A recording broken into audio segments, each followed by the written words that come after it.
दोस्तों, भारत अपनी रक्षा क्षमता को आगे बढ़ाने के लिए आए दिन नए नए प्रयास कर रहा है। कभी फिलीपींस से मिसाइलों का सौदा कर रहा है तो कभी इजराइल के साथ गवर्नमेंट टू गवर्नमेंट समझौते के जरिए अपने देश में मिसाइलों और हथियारों की बढ़ोतरी कर रहा है। इतना ही नहीं, रूस के साथ साझेदारी के जरिए भारत ब्रह्मोस 2 मिसाइल के ऊपर भी काम कर रहा है। साथ ही 4 नए सैटेलाइट को एक साथ लॉन्च करके अपने डिफेंस सिस्टम को और भी ज्यादा मजबूत कर रहा है। जी हाँ दोस्तों, दरअसल भारत एक साथ अपनी 4 सैटेलाइट को लॉन्च कर रहा है, जो कि किसी भी दुश्मन देश के लिए खतरे की घंटी से कम नहीं है। जैसा कि हम सभी जानते हैं कि किसी भी प्रकार के एयर स्ट्राइक और सर्जिकल स्ट्राइक को अंजाम देने के लिए सेना के पास मिलिट्री सैटेलाइट्स का होना बेहद ही जरूरी है, क्योंकि दुश्मन देशों के सैन्य ठिकानों की खुफिया जानकारी इन सैटेलाइट के द्वारा सेना को प्राप्त होती है।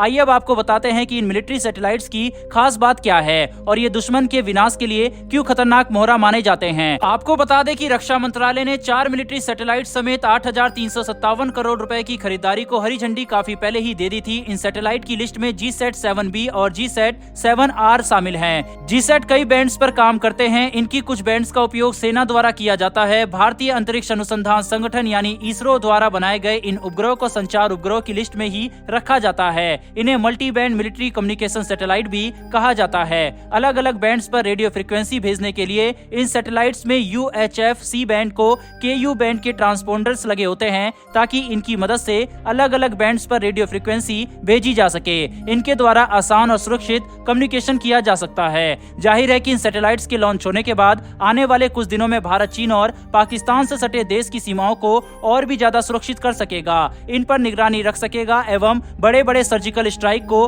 और एयर स्ट्राइक को अंजाम भी दे सकता है। इन सैटेलाइट्स का प्रयोग मिलिट्री कम्युनिकेशन के लिए किया जाता है, ताकि नौसेना युद्धपोतों और सबमरीन को तैनात कर सके, फाइटर जेट्स अपने टारगेट पर सही समय पर और सटीक निशाना लगा सके, साथ ही दूसरे मुल्कों की सीमाओं पर सेना की पोजीशन का पता लगाने और दुश्मन को धराशायी करने में ये सैटेलाइट्स बेहद ही काम आती है। आपको बता दें कि भारतीय नौसेना GSAT-7 को रिप्लेस करके GSAT-7R की मांग कर रही है, जिन्हें जल्द ही इसरो द्वारा लॉन्च भी कर दिया जाएगा।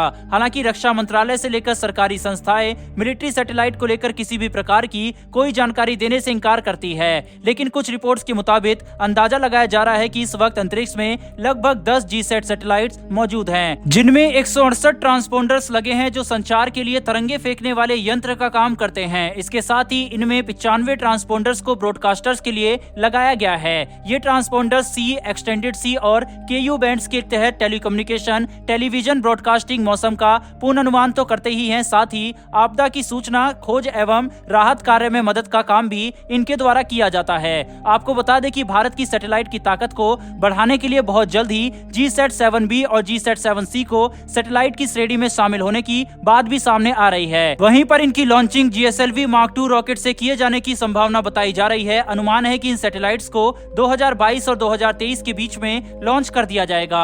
जैसा कि हम सब जानते हैं कि भारत के पड़ोसी देश चाइना और पाकिस्तान लगातार अपने नापाक हरकतों से भारत से सटी सीमाओं पर अपना कब्जा जमाने और भारत को परेशान करने की चालें चल रहे हैं। ऐसे में चीन की विस्तारवादी योजना को खत्म करने और मुंहतोड़ जवाब देने के लिए भारत की सैटेलाइट किसी रामबाण से कम नहीं है। इन सैटेलाइट्स की लॉन्चिंग की खबर से एक तरफ जहां ड्रैगन की नींद उड़ गई है, तो वहीं दूसरी तरफ पाकिस्तान भी बुरी तरह से बौखलाया हुआ है, क्योंकि दुश्मन देशों को डर है कि भारत इन सैटेलाइट्स के जरिए किसी प्रकार की सर्जिकल स्ट्राइक और एयर स्ट्राइक ना कर दे। दोस्तों, युद्ध में जितने उपयोगी हथियार होते हैं उतने ही उपयोगी सूचना होती है। पाकिस्तान तो अंतरिक्ष के क्षेत्र में काफी पीछे है, लेकिन चाइना इस क्षेत्र में हमसे काफी आगे है और उसने कई आधुनिक सैटेलाइट पहले ही अंतरिक्ष में तैनात कर रखी है, जिसका एडवांटेज उसको मिलता है। हालांकि भारत की सैटेलाइट भी तैनात है, लेकिन इन 4 मिलिट्री सैटेलाइट के जरिए भारत की ताकत कई गुना बढ़ने वाली है। भारत के इन वैज्ञानिकों के लिए कमेंट बॉक्स में एक जय हिंद जरूर लिखिएगा। साथ ही हमारी आने वाली ऐसी वीडियो के लिए चैनल को सब्सक्राइब कर बेल नोटिफिकेशन को